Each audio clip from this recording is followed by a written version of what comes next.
କରିକି କଲେ କଣ ଲାଭ? ଆମକୁ ସୂକ୍ଷ୍ମ ଭାବରେ କରିକି ତାହାକୁ ପିଟାମରା ନ କରିକି ପୁରା ଠିକ ଜିନିଷ ସତ ଜିନିଷ ବାହାର କରିବା। 4 ଦିନ ଲାଗିଲା। କିନ୍ତୁ ସେ ମାମୁଁ କହିଥିଲେ କିଛି ଦିନ ଲାଗିନଥିଲା। ସେଇଦିନ ସେ ଫାଷ୍ଟ ନ କଲେ ସେକେଣ୍ଡ ଦିନ କାମ ହେଇଛି।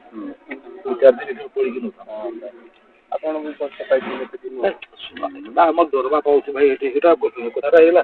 ଆମକୁ ଯେତିକି ଜଲ୍ଦି ସଲ୍ଭ ହବ ଆମ ପାଇଁ ସୁବିଧା ନା ଅଲଗା ଆଡୁ କାମ ଅନ୍ୟ କାମ ଅନ୍ୟ ଆଡେ ଅଛି। ତମେ ବଞ୍ଚିଗଲ ତମ ଦୁଃଖଟା ପାଇଲା କିଏ ବଡ ଭାଇ? ନମସ୍କାର ସାର୍। ନମସ୍କାର। ହଁ ନମସ୍କାର। ଶୁଣୁ କହ। ଭଲ ଅଛନ୍ତି ସାର୍? ହଁ ହଁ ହଁ ହଁ। ଆଉ କେତେ ବର୍ଷ ରହିଲା? ଅଛି ଆଉ 3-4 ବର୍ଷ ଅଛି ଆଉ। ହଁ ଆମର ଏବେ ଇଲେକ୍ସନ ତାତି କେମିତି ସାର୍ ସେପଟେ? ଇଲେକ୍ସନ ତାତି କେମିତି ସେପଟେ? ହଁ ଲାଗିଛି ଏବାରେ ଆଉ। ତମର ଆଡେ କେମିତି ଆଉ? ଚାଲିଛି ଏଠି ତ ଜାଣିଛନ୍ତି ଯୋଉମାନେ କି ଚାମଚା ଯାକ କେତେ ଅଛନ୍ତି ନା, ସେମାନେ ଇଆଡେ 4-5-10 ଜଣକୁ ଆଗରୁ ଗୋଟେ ମାନେ ନାମିନେସନ ସେ କଣ ଫର୍ମ ଫିଲ୍ଅପ୍ କଲା ବେଳକୁ ଆପ୍ଲାଏ କଲା ବେଳକୁ କୌଣସି ଡିସାଇଡ୍ କରିବେ ନାହିଁ। ତାପରେ ସବୁ ପକେଇ ସାରିଲା ପରେ ଯାଇକି ଖାଲି ଦେଖେଇ ହେବା ପାଇଁ ଆକୁ ଦିଅ ତାକୁ ଦିଅ ବୋଲିକି ଯାଇକି ହାଲା ପାଟ କରିକି ଆମେ ଆଣିଲୁ ଆମେ ଧରିଲୁ ଆମେ କରିଲୁ ବୋଲି ତ ଇଏ ଜାଣିନ କିଟ୍ର ଏସସି ମାନଙ୍କର ସିଂହାସନ, ଏସସି ମାନଙ୍କର ଶାସନ କିମ୍ବା ନହେଲେ ଅନ୍ୟ ମାନଙ୍କର ଜେନେରାଲ ମାନଙ୍କର ଶାସନ। ଆରେ ଯେ ଏସଟି ତ ଆଣିବ ନା, ତମେ ଭୋଟ ଯେମିତି ଇଚ୍ଛା କଲେ ତ ଦେବ, ନହେଲେ ନାଇଁ କି ନହେଲେ ବୁଲିବ କି ନାହିଁ। କିନ୍ତୁ ଯାଇକି ଯୋଉଟା ଇଏ ଯୋଉ କରୁଛନ୍ତି ସେମିତି ଚାଲିଛି। ଏବେ ପର୍ଯ୍ୟନ୍ତ ସେ ଏମାନଙ୍କର ବୁଦ୍ଧି ପାଇଁ ବୋଲି ଏବେ ପର୍ଯ୍ୟନ୍ତ ବାହାରି ନାହିଁ ନା ଆମ ବାଲିଗୁଡ଼ା ନିର୍ବାଚନ। ହେଲା। ଆଚ୍ଛା ମୁଁ ଗୋଟେ ପଚାରୁଥିଲି ସାର୍, ହେଲେ ଆପଣ କୋଉ ଇଏରେ ରହିଲେ କୋଟଗଡ଼? ଆପଣ ସୁବର୍ଣ୍ଣଗିରିରେ କୋଉ ଇଏରେ ଥିଲେ?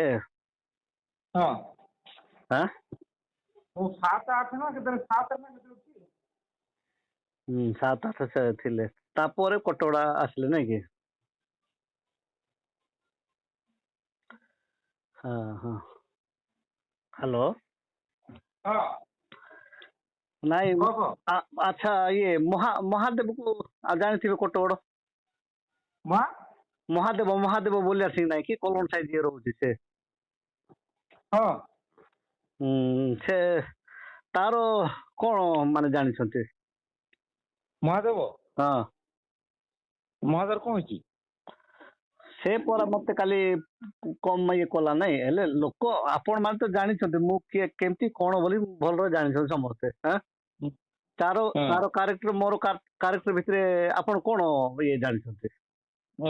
ମହାଦେବ ମହାଦେବ ବୋଲି ଆସିକି ଯୋଉ ବାଣ୍ଡିଗୁଡା ଆସିଛି ନାଇଁ କି 2001ରେ 2000ରେ ତାର ଚରିତ୍ର ଏବଂ ମୋର ଚରିତ୍ର ଭିତରେ ଆପଣ କଣ ଜାଣିଛନ୍ତି? କଣ କହୁଥିଲା କି? କାଲି ମତେ କଣ କହିଲା ତୁ କ୍ରିମିନାଲ ଟା ଏମତିଟା ସେମତିଟା ତୋ ଇଜ୍ଜତ ଅଛି ନା ଶର୍ମ ଅଛି ନା ମାନେ ଇଏଟା ଅଛି ବୋଲି ମୁଁ କହିଲି ଯେ ଆରେ ଯୋଉମାନେ ପକେଇଛନ୍ତି ସେମାନେ ଲାଗନ୍ତୁ, ଯିଏ ଆଣିବା ଆମେ ତାପରେ ପ୍ରଚାର କରିବା କଣ କରିବା। ତମେ କାହିଁକି ଯାଉଛ ଯିଆଡେ ଯାଇକି ହାଲା ପାଟ କୋଉଠି ଯାଉଛ କଣ କରୁଛ? ସେଇଟା ମୁଁ କହିବାର ସେ ମତେ ପୁରା ଇଏଟା କଲା, ବହୁତ ଜିନିଷ କହିଲା। ସେଥିପାଇଁ ମୁଁ କାଲି ଟିକେ ତାକୁ କଣ କହିବୁ ଏମାନଙ୍କୁ। ଏମାନଙ୍କୁ କୋଟଗଡ଼ର ପ୍ରକୃତ ତ ଏଇଟା ଏମାନଙ୍କୁ ରହିଗଲା।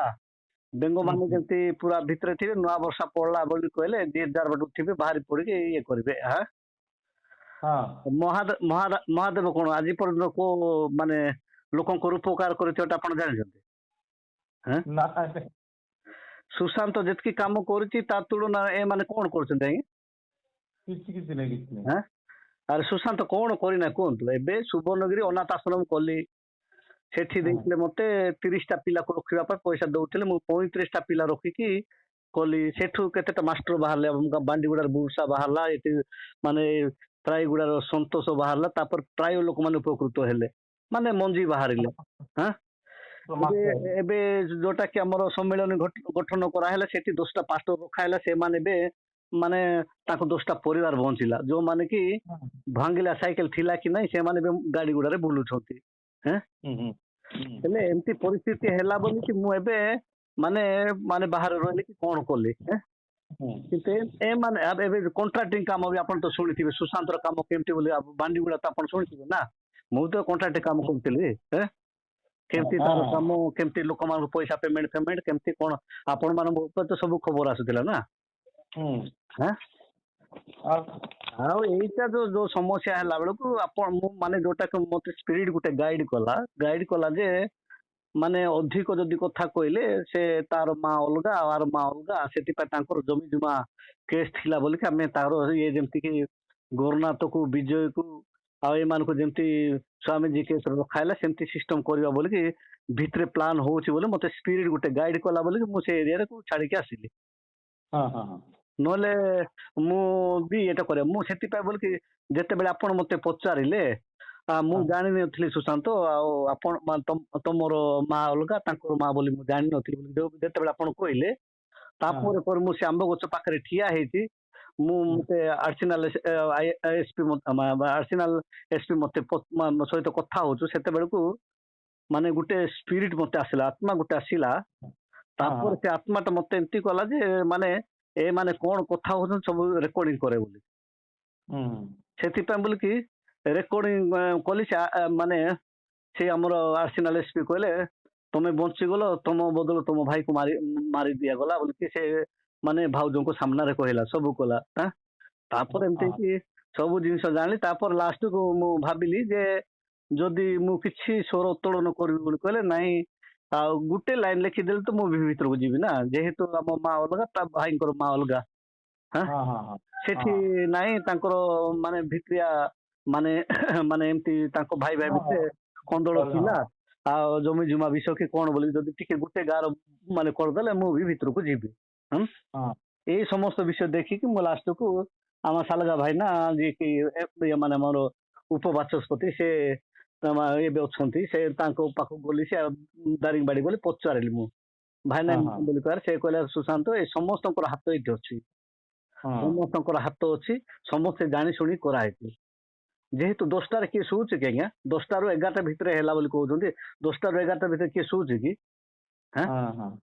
ହଁ ବର୍ଷା ହଉଥିଲା ସତ କିନ୍ତୁ ବର୍ଷା ହେଲା ସବୁ ହେଲା କିନ୍ତୁ 11ଟା ମାନେ 10ଟାରୁ 11ଟା ଭିତରେ କିଏ ଶୋଉଛି କି?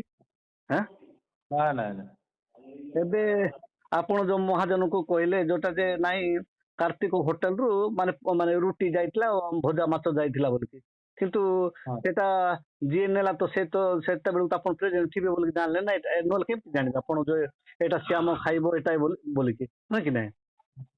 କଥାଟା ସବୁ ଜାଣିକି ଜାଣି ଶୁଣି କରାହେଲା କିନ୍ତୁ କାହିଁକି ଆମର ଯୋଉଟାକୁ ଯୋଉ ଶାସନ ଯୋଉ ଅଛି କଳରେ ଯୋଉଟା ଆମର ବିଜେଡି ଦଳ ସେ ବଦନାମ ନ ହଉ ବୋଲିକି ସେମାନେ ମାନେ ଇଆଡ ଛାଡ କରିକି ଭାଉଜକୁ ହାତ ମୁଠା ପକେଇଲା ପରେ ଯଦି ସୁଶାନ୍ତ ଯଦି ପାର୍ଟି କଲେ ତାକୁ କଣ ଗୋଟେ ଭିତରେ ଭର୍ତ୍ତି କରିବା ବୋଲି କଲେ। ଆଉ ଏଥିରେ ତ ସବୁ ମାନେ ଜଳ ଜଳ କରି ଦିଶୁଛି ଆମର ଆରଏସଏସ ଲିଡର ସେ ମାନେ ଆମର କି ନା ସୁଶାନ୍ତ ମୁଖୀ ଡକ୍ଟର ସେ ତ ସବୁ କାରସାଦି କରି କଲା ନା କିଏ ଜାଣୁନି ସବୁ ଲୋକ ଜାଣିଛନ୍ତି। କିନ୍ତୁ ଆଜି ମୁଁ ହେଲି କ୍ରିମିନାଲ ଆଉ ଯୋଉମାନେ ଏଇ କାମ ଯାକ କଲେ ସେମାନେ ଭଲ ଲୋକ ହେଲେ। ହଁ କି ନାଇଁ। ନହେଲେ ଏ ଭିତର ମାନେ ଏବେ କରିବା ଠାରୁ କରାଇବା ଲୋକ ବଡ ସାର୍ ଏବେ ଆଉ ସେମାନଙ୍କ ନିକ ହେମନ୍ତ ଇଏ ମାନଙ୍କର ଏ ବୁଦ୍ଧି ନାହିଁ କିନ୍ତୁ ସେ ମୁକ୍ତି ଡକ୍ଟରଙ୍କ ନିର୍ଦ୍ଦେଶରେ ସେ କାମ କରିକି ମୁକ୍ତି ଡକ୍ଟର ସେଇଟା ସବୁ କଲେ ଲାଷ୍ଟକୁ ଏଇ ଜିନିଷ କରାହେଲା ସେଇଟା କିଏ ଜାଣୁନି କିନ୍ତୁ ପାର୍ଟିଟା ବଦନାମ ହେବ ଯେହେତୁ ଏଇ ଯୋଉ ପାର୍ଟି ବଦନାମ ହେଇକି ଆମର ଯୋଉ ୟା ପୂର୍ବରୁ ଯୋଉ କଂଗ୍ରେସରେ ଯିଏ ଥିଲା ସେ ରିଜେକ୍ଟ ଦେବାକୁ ପଡିଲା ନା ସେଥିପାଇଁ ଯିଏ ମାନେ ବିଜୁ ପଟ୍ଟନାୟକ ନବୀନ ପଟ୍ଟନାୟକ ଆସିବା ପୂର୍ବରୁ ଯୋଉଟା ଜାନୁବଲ ପଟ୍ଟନାୟକ ଯୋଉ ଥିଲେ କଂଗ୍ରେସରେ ସେ ଏମିତି ଲୋକମାନଙ୍କ ଆନ୍ଦୋଳନ ଦ୍ଵାରା ସେ ରିଜେକ୍ଟ ଦେଲେ ନା ତାପରେ ତାଙ୍କର ସବୁ ମାନେ ସେଠୁ ଆକା ସରିଗଲା ଯାହାରି ଫଳରେ ସେଥିପାଇଁ ବୋଲିକି ଏଟା ଯିଏ ବି କଲେ ସେ ବିଜେପି ଲୋକ କରୁ କି ଆରଏସଏସ ଲୋକ କରୁ କି କଣ କରୁ ଯେହେତୁ ତାଙ୍କ ଶାସନ କଳରେ ଥିବା ପାଇଁ ବୋଲିକି ସେମାନେ ଯେଟା କେମିତି ଚୁପିଚାପ କରିକି ଏଇ ପ୍ରତି ଟିକେ ଇଏ ଜାଗ୍ରତ କରିବା ବୋଲିକି ସେମାନେ ନିଜ ହାତ ମୁଠାକୁ ନେଇକି ରଖୁଛନ୍ତି। ଏଇଟା କିଏ ଜାଣିଲେ ନା କଣ ଆଜ୍ଞା। ହଁ ଆଉ ନହେଲେ ଦିନ 12ଟାରେ ଯଦି ମାନେ ମନ୍ତ୍ରୀକୁ ମରା ହଉଛି, ସ୍ୱାସ୍ଥ୍ୟ ମନ୍ତ୍ରୀକୁ, ସେତେବେଳକୁ ସେଇଟା ଯଦି ମାନେ ମାନେ କଣ କହୁଛନ୍ତି ଆଇନ ତା ବାଟେ ଯିବ ବୋଲି କୁହା ହଉଛି। ହଁ ହଁ ଅନ୍ୟ ଲୋକ ଯଦି ଘଟଣା ହେଇଥିଲେ କଣ କଣ ହେଇକି ଏବେ କଣ ଫାଶୀକି କଣ ଗୋଟେ ହେଇଥାନ୍ତା, କିନ୍ତୁ ସେଠି ଗୁଳି ମିଳୁନାହିଁ, ଏଇଟା କରୁନାହିଁ, ସେଇଟା କରୁନାହିଁ। ତା ତୁଳନାରେ ଆମର ତ ଟଙ୍କା ନାହିଁ କାଟଣା। ଆପଣ ତ ମୋର ଯେତେବେଳେ ଆକାଉଣ୍ଟ ସିଜ୍ କରାହେଲେ ମୋର କେତେ ଥିଲା ଆଜ୍ଞା? 6,000 ଟଙ୍କା ଥିଲା। 2 ମାସର ମୋର କେରଳର ପାଷ୍ଟର ଦରମା ଥିଲା। ମୁଁ ବି ତ କଣ୍ଟ୍ରାକ୍ଟରେ କାମ କରୁଛି ନା, ମୁଁ ତ କରୁଥିଲି ନା, କାଇଁ ମୋର ଟଙ୍କା ଥିଲା କି? କିନ୍ତୁ ତାର ତ କେତେ 24 ଲକ୍ଷ ଟଙ୍କା ଥିଲା ନା ନିକର। ହଁ କି ନାହିଁ? ଆପଣ ମାନେ ତ ସବୁ ଭଲରେ ଜାଣିଛନ୍ତି। କିନ୍ତୁ ସେଥିପାଇଁ ମୁଁ ଈଶ୍ୱରଙ୍କ ଉପରେ ଭରସା କରି ଚାଲିଛି ସାର୍। ମୁଁ ଆଉ ଏଇଟା ନାହିଁ। କିନ୍ତୁ ମତେ କାଲି ଦୁଃଖ ଲାଗିଲା, ସେ କହିଲା ତମେ କ୍ରିମିନାଲ ଏଟା ନାହିଁ। ଆରେ ବେ ସବୁ ଲୋକ ଜାଣିଛନ୍ତି, ଛୋଟରୁ ବଡ ଥାନାଠୁ ଆରମ୍ଭ କରିକି ଏବେ ଏବେ କେରଳରେ ଜଣେ ମାନେ ଏବେ କେରଳରେ ଜଣେ ଝିଅକୁ ଭୁସି ଦେଲା ସେ ମାନେ କାମାରପାଙ୍ଗାର। କାଲି କେରଳ ଲୋକ ଆସିକି ପୁଲିସ ଆସିକି ଯୋଉଟା ମୋବାଇଲ ଟ୍ରାକିଂ କରିକି ଗାଜିନାଜୁ କଲେ। ଗାଜିନାଜୁ ଯାଇକି ଗାଜିନାଜୁ ତାଙ୍କର ଭେଣୀକୁ ଇଏ କରିକି ସେ କେରଳ ଲୋକ ଆସିକି ତାଙ୍କୁ ମାନେ କାମାରପାଙ୍ଗା ଯାଇକି ଧରିକି ଗଲେ। ସେ କଣ ଏଇ ଆମର ଦାରିଙ୍ଗବାଡି ଝିଅ ନା ତୁମୁଡି ବନ୍ଦର ଝିଅ। ନନକୁ ଧର୍ଷଣ କଲା ଲୋକମାନେ ଯାଇକି ସେମାନେ ଚାଉଳ ଗୁଦାମରେ କେରଳରେ ଥିଲେ 2008ରେ। ମୁଁ କଣ ଆମେରିକା ରହୁଛି କି?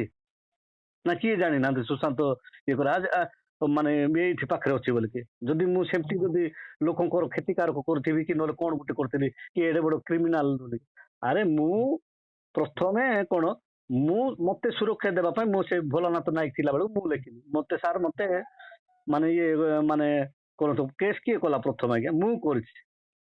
ମତେ ଚର୍ଚ୍ଚ ବାଣ୍ଡିଗୁଡାରେ ପୁରେଇ ଦଉନାହାନ୍ତି, ଯୋଉ ଚର୍ଚ୍ଚ ମୁଁ କରିଛି ବୋଲି ସେ ଚର୍ଚ୍ଚରେ, ସେଥିପାଇଁ ମତେ ସୁରକ୍ଷା ଦିଆଯାଉ ବୋଲି ମୁଁ କରିଛି। ତାପରେ ସେଇଟାକୁ ଗୁଳିଆ ଘାଣ୍ଟିଆ କରିକି କୁଆଡେ କରିକି ଯାଇକି ଏସପି ପାଖରେ କେସ୍ ଦେଲେ। ଏସପି ପାଖରେ ଯେତେବେଳେ 2014ରେ କେସ୍ ଦେଲେ, ଯେମିତି ମତେ ମାନେ 10 ତାରିଖ ଦିନ ସେ ଗାଁ ସାଥୀ ମିଟିଂକୁ ଆସିଲେ, ତାକୁ ମାନେ ନେଇକି ପଠେଇବା ବୋଲି 2ଟା ପୁଲିସ ମତେ ନେଇକି ଯାଉଥିଲେ। ଆପଣ ତ ସେଇଟା ଜାଣିଛନ୍ତି ଷ୍ଟୋରି। ମୁଁ ଜଗନ୍ନାଥ ମନ୍ଦିରରୁ ମୁଁ ଡେଇଁକି ପଳେଇଲା ପରେ ମହାଜନ ସାର୍ ଆସିଲେ, ଆସିକି ଆଉ ଥରେ ମାନେ କହିଲେ ନାଇଁ ସେଇଟା ସବୁ ସୁଶାନ୍ତ ଠିକ ରହୁଛି, ଏଇଟା ଖାଲି ଏମିତି କରୁଛନ୍ତି ବୋଲି କହିବାରୁ ଲାଷ୍ଟକୁ ଆଉ ଥରେ ସେ ସୋମନାଥ ୱାର୍ଡ ମେମ୍ବର ଥିଲା ବୋଲିକି ସେତେବେଳକୁ ନାଇଁ କୁଲି ଟଙ୍କା ମାଗି ଗଲା ବେଳକୁ 2 ଭାଇ ହେଇକି ମାନେ ଝଗଡା କରୁଛନ୍ତି, ଏମିତି କରୁଛନ୍ତି, ସେମିତି କରୁଛନ୍ତି, 7ଟା ସେକ୍ସନ ଲଗେଇଲେ।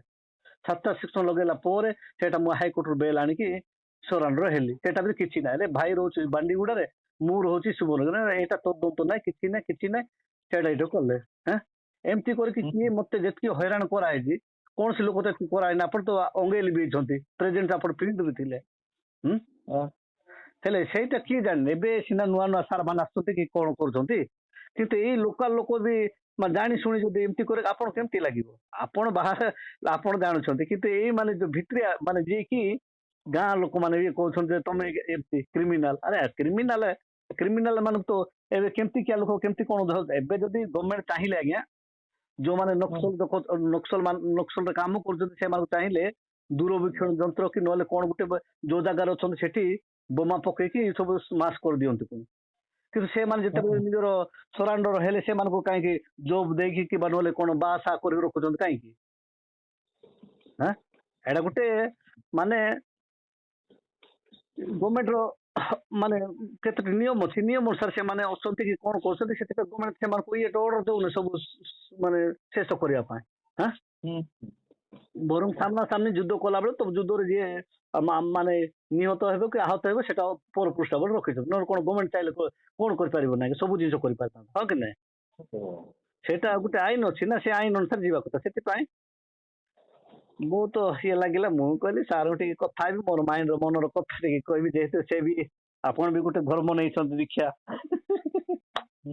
ମତେ ଖୁସି ଲାଗିଲା ନାହିଁ, ସେଥିପାଇଁ ମୁଁ ସାର୍ ଟିକେ ଫୋନ କରିବି, ଟିକେ କଥା ହେବି ବୋଲି କଥା ହଉଥିଲା। ଆଉ କଣ କେମିତି ଚାଲିଛି?